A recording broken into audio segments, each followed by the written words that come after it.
Mr Speaker, I take statements made to this House extremely seriously, especially as ministers and indeed Prime Ministers, and am fully aware of the responsibility of members in this regard. I've always shown great care to ensure that any statements I've made to this House have been accurate to the best of my knowledge and recollection at the time, and where I have been in error or where errors are brought to my attention, I have always taken the opportunity to enter this House at the first opportunity to correct the record, and this is our obligation as members. On Saturday, last Saturday, the Weekend Australian reported comments by Ms Brown, a former member of my staff as Prime Minister, regarding the accuracy of an answer to a question I gave as Prime Minister on Thursday, February the 18th, 2021, more than 2 years ago. Following the publication of the article in the Weekend Australian on Saturday,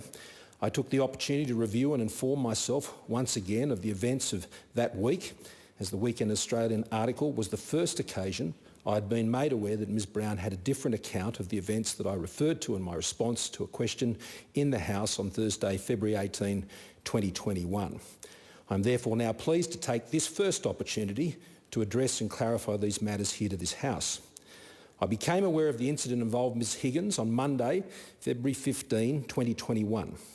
Over the course of that week, I received numerous briefings and participated in numerous meetings on what was known about those events to assist me to address the issues appropriately in this House.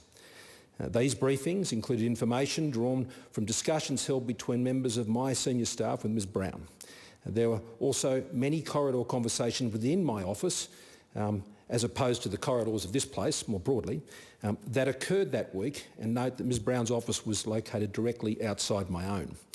It was an extremely busy week, and there were many other issues I was addressing as Prime Minister at the time, most significantly COVID-19 and the advancement of AUKUS. Over the course of that week, I responded to, I believe, 14 questions from the then Leader of the Opposition and the member for Sydney on the Higgins matter. On the Thursday, just before 3 p.m, I responded to a further question addressing these matters on that day.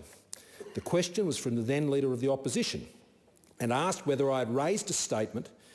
with the staff member in my office, that is Ms Brown, that Ms Higgins had alleged in a statement that Ms Brown had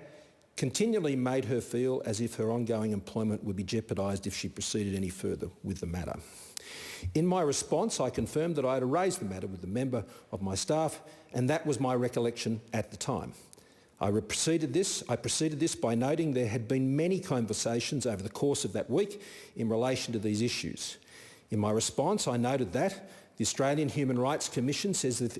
if an employer suspects that a criminal incident has occurred, the individual should be advised to report the matter to the police, and that is indeed what the Minister, that is Senator Reynolds, did at the time, obviously supported by her office. The Minister arranged for Brittany, I said, to have that meeting with the AFP, and that occurred on 1 April.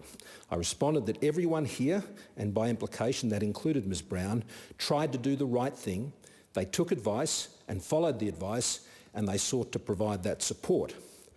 On Saturday, there's last Saturday, I had the opportunity to discuss these matters directly with Ms Brown regarding her recollection of these events for the first time, and I appreciate the opportunity to have had this discussion with Ms Brown. While my recollection differed to that of Ms Brown, given that there has now been more than 2 years that have passed, given the considerable activity of that week and the presence of Ms Brown's contemporaneous note, while I believe my response to be accurate at the time, I cannot obviously fully discount that her recollection of those events now were the more accurate. However, I reject absolutely any suggestion of deliberate intent in any such possible inaccuracy in my response, and am pleased to have taken the first opportunity available to me to clarify these matters to the House.